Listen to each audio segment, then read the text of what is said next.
Hello, welcome, thank you. And please join us for this last for the day from me, and the easiest because, of course, our two guests need no introduction.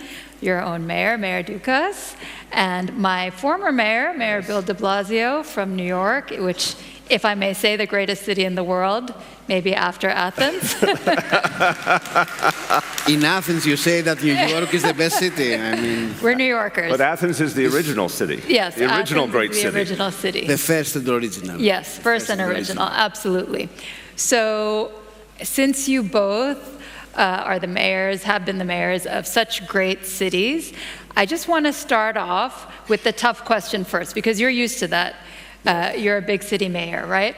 So the tough question I want to ask, cities, our cities, not just in the United States, but in the world, have gotten so big, so dynamic. They've always been that. They have always been the engines of wealth, the engines of culture, of dynamism, but they're also seem to be becoming unruly. They've always been unruly, but with great wealth comes great inequality, bigger wealth, bigger problems. Yes. Do you think there's something about cities today that is becoming too big for democracy? Are our democratic structures enough to handle the big cities of today?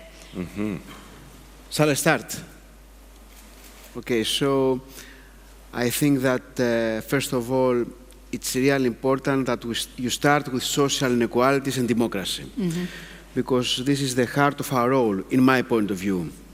It's important to manage and operate the different processes of the city, but the most important is to keep the city alive, to understand what people feel what they want, and try to connect with them and stay connected with them.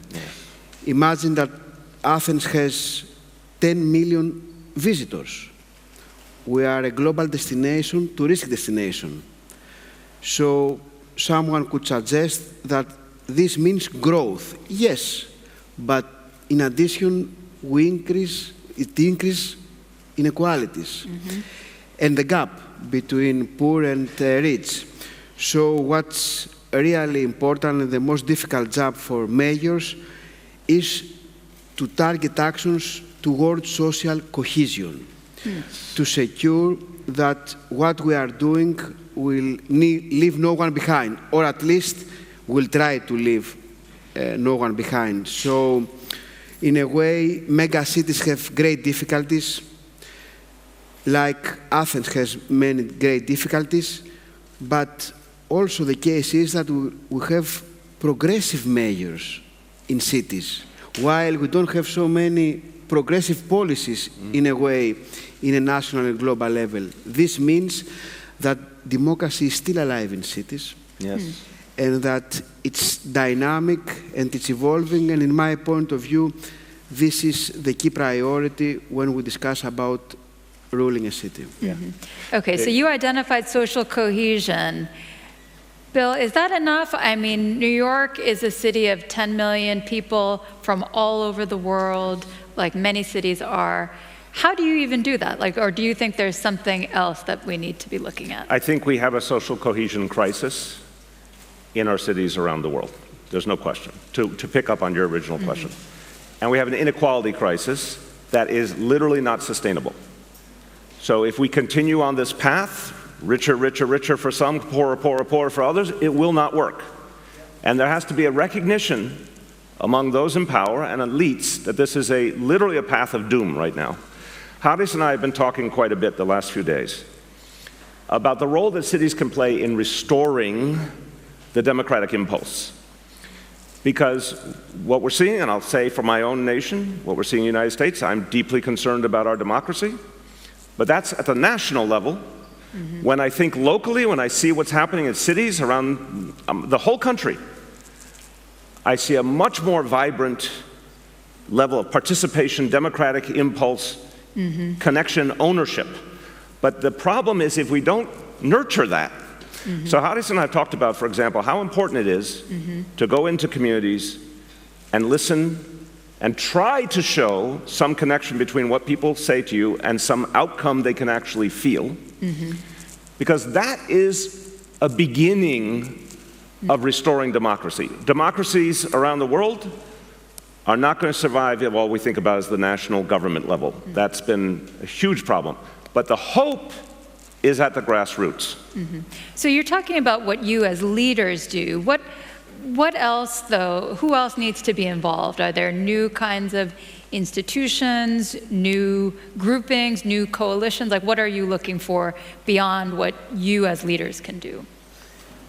First of all, we need trustful cooperation with the government. You know, in Greece, many municipalities are not so strong in terms of money, personnel, and authorizations. So, for instance, we are not able to solve traffic. Outside is raining. Imagine that different roads belong to different parties, have different responsibilities. For instance, the region has the responsibility of some roads. I have the responsibility of other roads. Ministries are responsible for other roads, just for flood. So we need to be very transparent in responsibilities and then to create alliances, in my point of view, among cities. So we have common problems, similar issues to be discussed. And for instance, I'm not discussing only about Greece, about Europe. I was in Brussels 2 days ago discussing with the President of the European Council, Costa, about social housing. That should not be a financial product. We should not financialize housing because it is social good. This means that we will not solve this by a new bond, a social bond, but by providing money for people to live in houses. This is critical, and such alliances could help people gain trust, because imagine what we are discussing with Bill, that we have, for instance, participatory workshops, okay? And we say that it is really critical to create social houses for the poorest. And we agree on that. But then I don't have the money. And I have to go to the government. The government says it's the European Commission, so then trust goes low, and we don't have vision, and we don't have then people with us. But I do think we have to create that demand. So to pick up on Haris's point, we in New York City have also begun the process of community participatory budgeting. So this means in every neighborhood, some amount of the city budget, maybe a small amount to begin. It's small. But it's meaningful, because people in the community care, whether it's hundreds of thousands of dollars or millions of dollars, they care to be able to decide, does that go to a local park? Does that go to a local school? What would be the thing that is most important? And there's an actual democratic process of voting. It's not perfect, but what I am picking up from Haris's point is, the more local, it's almost like we have to devolve. We have to recognize that our national government structures, at this moment in history, and it gets back to your original question, they have become tools of the elite in a very modern way. Of course, governments historically, kings and dictatorships, serve the elite. That's not new. But we had a period since World War II of thinking we were building more and more democracy. And in fact, in recent years, with the rise of oligarchy in many Western nations, we're going backwards at the national level. But at the local level, people care deeply. They're more educated than ever in history. They have more information available than any point in human history. And there's tremendous energy. We have to find a way to make sure that Athens, Athenians can make decisions for Athens, not be at the whim of a national government, just like New Yorkers need more power to make their own decisions. That's when people get energized. So you asked about the constituencies, whether it's people who live in social housing, public housing, whether it's veterans, whether it's young people. There are so many needs that go ignored. But if you bring power back locally and demand that it come back locally, you actually have the possibility of showing people a direct result of their democratic involvement. That is not easy, but at least it's a path out of this darkness we're in now. Right. So let me bring you now to the question. It doesn't take long in any discussion of cities and urban life to start talking about housing. Like, that is the number one question, I think, in just about any big city around the world. Like, there are millions and millions of tourists. Everyone wants to come to our cities, but somehow no one can afford to actually live there, right? Like, that is, I think it's almost universal in big cities that that's the number one concern of people who live there. Why is it, or what do you think it will take to break that deadlock of things actually changing? I mean, is it changing in Athens? Like, what do you think is necessary? I mean, Bill, you were mayor for 2 terms. The housing problem clearly is not solved. Correct. I mean, what do you think it will take? As I previously said, we should not financialize housing. It's not an asset. That's right. It's a social, very important thing that we should care. And in a way, this is not happening. Let's see the data. We had this carrying capacity study in Athens, and we saw that there are specific neighborhoods that are oversaturated. So there is no balance between tourists and local citizens, people living there. So then we need to react on that. We had this carrying capacity study, and the message was 1 year ago that we are not like Barcelona, where the problem is huge, but we should act like we are Barcelona. So I have also a detailed discussion with my colleague, the mayor of Barcelona, and we are having this Mayors for Housing Alliance in Europe. So what we said, we should stop new Airbnb apartments in these neighborhoods, first thing. And second thing, we created an office that will save the neighborhood of God. What's the neighborhood of God? It's Plaka. It's the neighborhood nearby Acropolis, which we don't like to be a mall. But would like to keep the origin like it is for thousands of years. So we said that we should preserve Plaka, we should secure that it's not a touristic mall, but it's a place that tourists can be there and see, but also people live. And then we are having a continuous communication with hotels. And we are discussing what new hotels and which height. I mean, imagine that there are skyscrapers so tall that you cannot see Acropolis. This is a wrong message. For many reasons, also for the obvious of climate change. We need to reduce cement. And of course, we need to secure that we can see Acropolis. So we had also almost unanimous decisions in our council about specific constraints for building skyscrapers and in general for cement. And why we are doing all this because we consider that we have a duty to keep Athens dynamic, alive, and to keep it vivid for citizens and to keep the balance with tourists. Otherwise, it will also the touristic product will be diminished.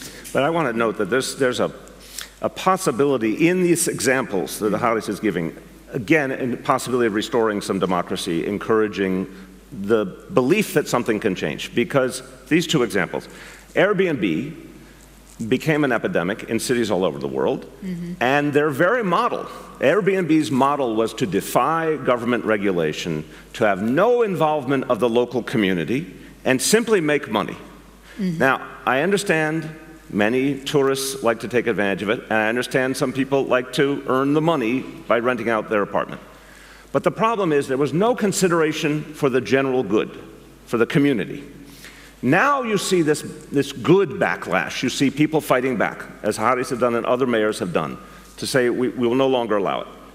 Equally, with the example of protecting the Acropolis and the area around the Acropolis and the view of the Acropolis, this defines Athens.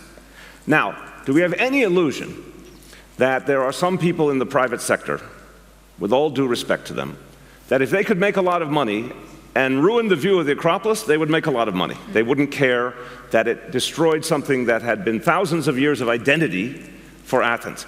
It is the government's responsibility to represent the people's interest and protect Athens and its uniqueness in the world. Now, when the people see that a local government actually succeeded against these powerful forces, that restores some of the democratic trust and impulse, and then people want to be involved more. To your bigger question, I like Haris's formulation, we cannot financialize housing. There is nowhere in the world today where the private sector alone produces enough housing that people can afford if they're working people, low-income people, even in New York City, middle-class people can't afford the housing. Why don't we acknowledge the only way forward is with a substantial role for the public sector? Now, we can work with the private sector. We can incentivize, we can improve regulation, we can find partnership. But in many cases, the only way we're going to have enough affordable housing is we subsidize it, or the government plays a direct role in producing it. In New York City, we came up with a very simple formula. We said we used our power to decide how big development could be, how big a building could be, how dense a building could be, and we said you can't build, to the developers, we said you cannot build the building you want to build unless you give us affordable housing for the community. And in the same building, even if it's a luxury building, there had to be affordable housing for working class people and middle class people. It's not perfect, but it's an example of something tangible that contributes to improvement. And again, every time a working class person sees there's a place for them, back to the social cohesion, they see they actually belong and their city gives them value, you have a chance of restoring some democracy. So do you feel like when will you feel like you were successful in dealing with that, establishing that balance? Like the citizens of Athens, what should they look for as a measure of success on housing? First of all, for housing, you said? Yes, housing. Okay. We said that we had a detailed study submitted also to the European Commission saying that till 2030 we should have 1,000 apartments for social housing. Okay. Now we have 0. So, and it's crazy that we are also having this Mayors for Housing Alliance, and I know also Bill created thousands of social houses that we don't have a specific budget for that. What we are trying to do, I think we are the only capital that has 0 social houses. What we are trying to do is that we have some programs for subsidizing renovations, for having then some people there with a rent that is moderate, or we subsidize the rent.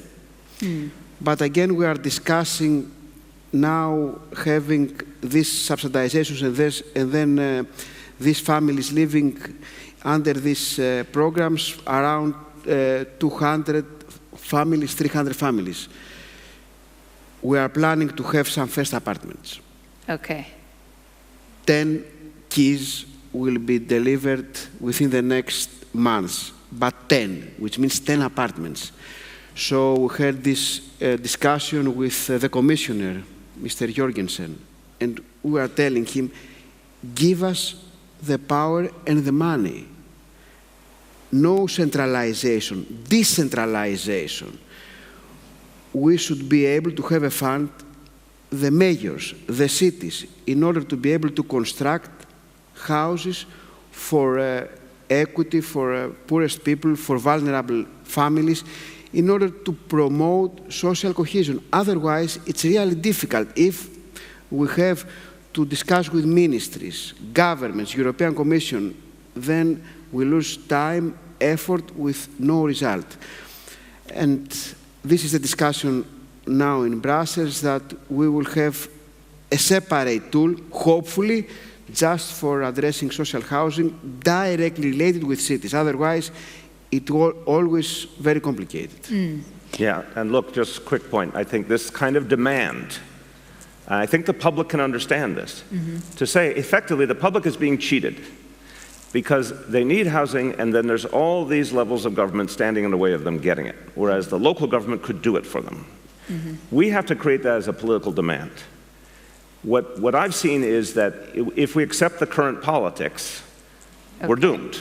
Right? Now, it's not easy to change the terms of engagement or how we think about the political process, but I do think what you're seeing around the world, this Airbnb example is very powerful all over the world, is if you say to people, we don't accept this status quo, we must change it, then you can put pressure upward on national governments to release some of that power. If it becomes unpopular enough, what they are doing, there's a chance to create some decentralization. But it's the famous Frederick Douglass quote from the United States, power grants nothing without a demand. I think the challenge of democracy now, if we're going to decentralize, we have to increase the demand level, we have to increase the consequences for national governments if they don't let go. So I'm glad you brought that up, because I want to ask you both about that conflict between cities and national government. I mean, that is a big one, and it's happening all over the world. But Bill, just one last question about housing in New York. I mean, New York is also one of the wealthiest cities in the world. Like, there is plenty of money there, and there's plenty of demand for housing, political demand for housing. What did you learn about being mayor?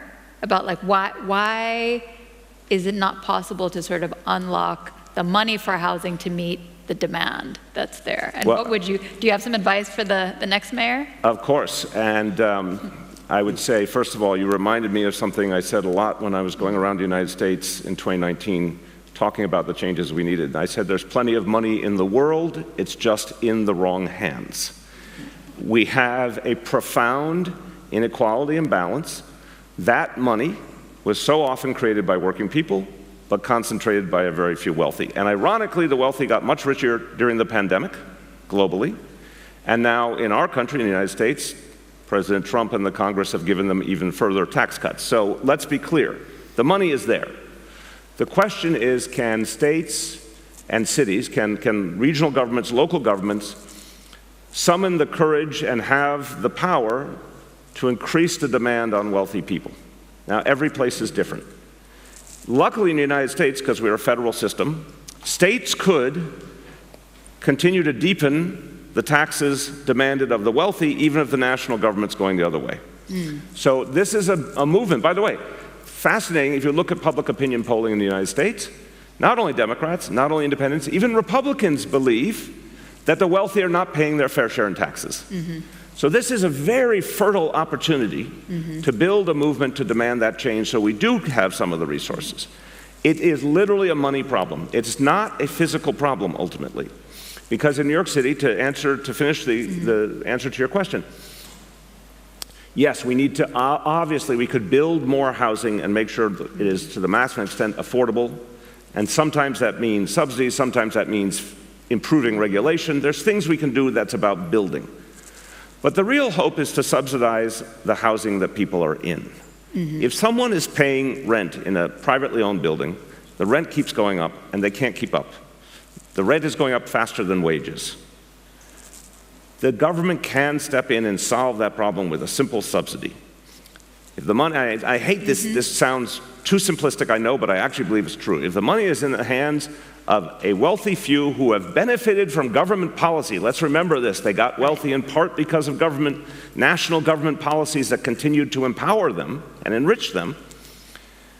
A tax, if you said, I imagine in Athens, I know in New York City, most cities of the world, you said we want a tax on the wealthy, people who make millions or billions of dollars, so that we can subsidize tens of thousands of apartments for working class Athenians, working class New Yorkers to stay in the city they built.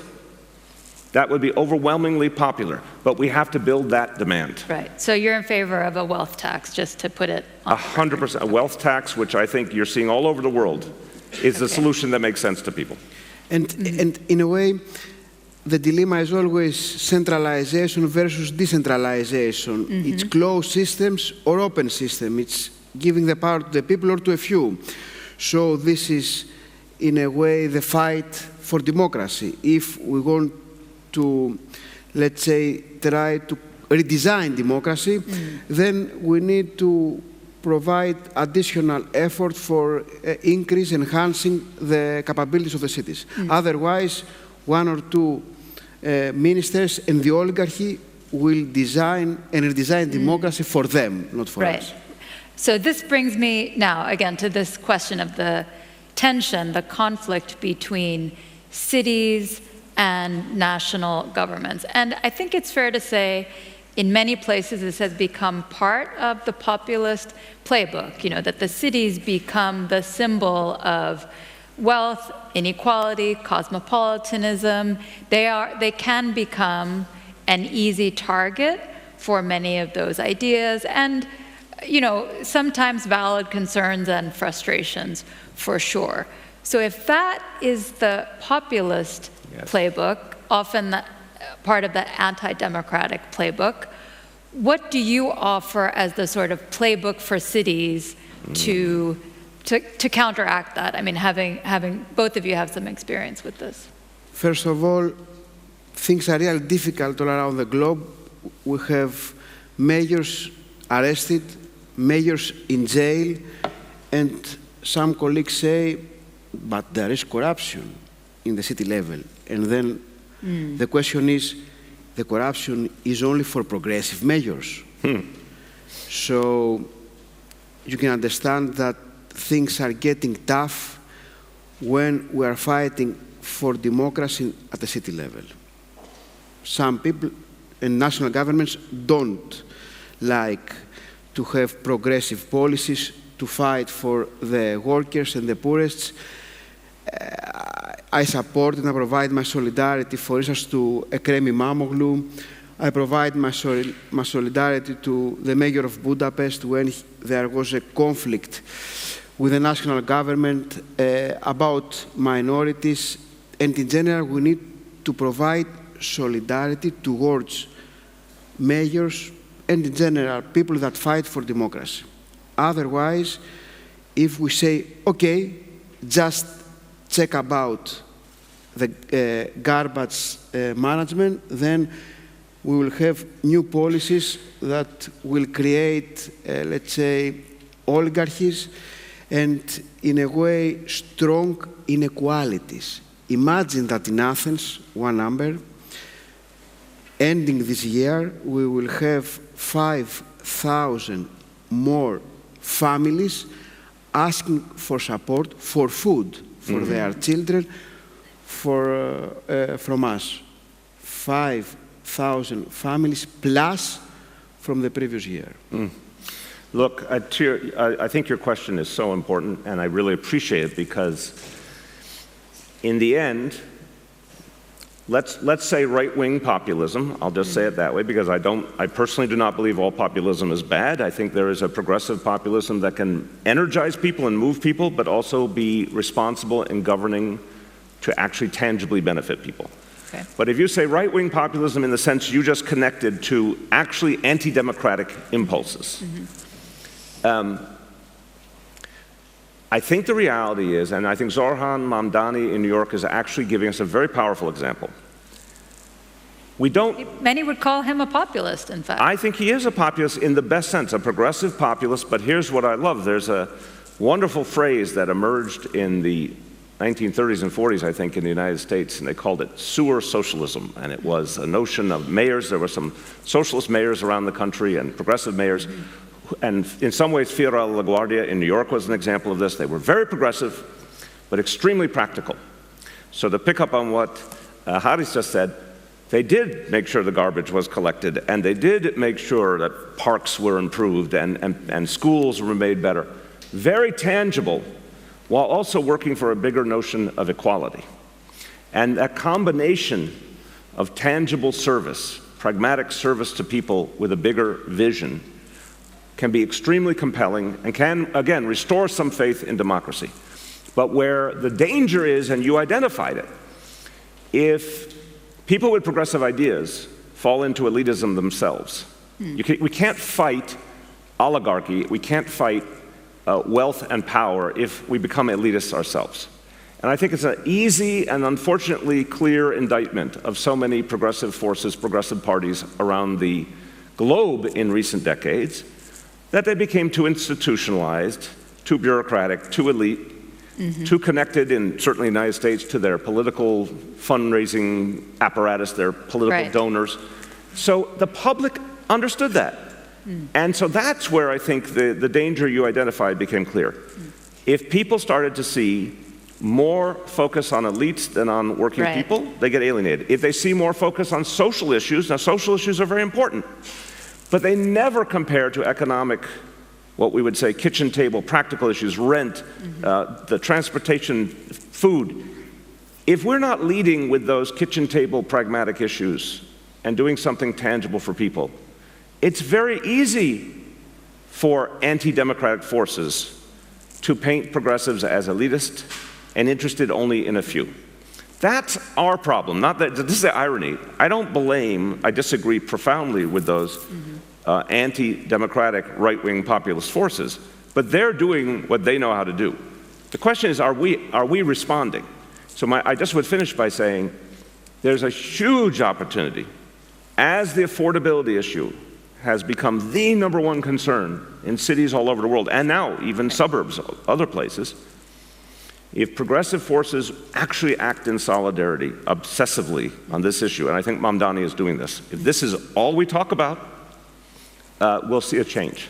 Okay, so I think we're going to have to leave it there, unless, of course, Mayor, unless you'd like to have the last word. I think between the two of you, you have written the playbook, solidarity plus practical solutions. One example how things can go terribly wrong. We are discussing about green energy, and the main narrative is that it's free, so it's very cheap, so let's give the power to the people. Yes. Green energy. Then we promote renewables, and then people see the bills, and they are increased. They are increased. Right. So people then say, you were saying stupid things or something else is going on. The question is, no, because oligarchy decided and they controlled green energy. And even though it's free, it's very expensive when you are a consumer.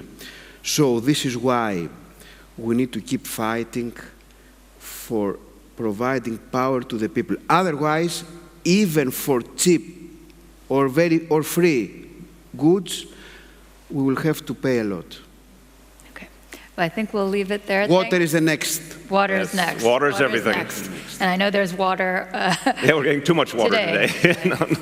Well, thank you so much. This has been a delightful conversation.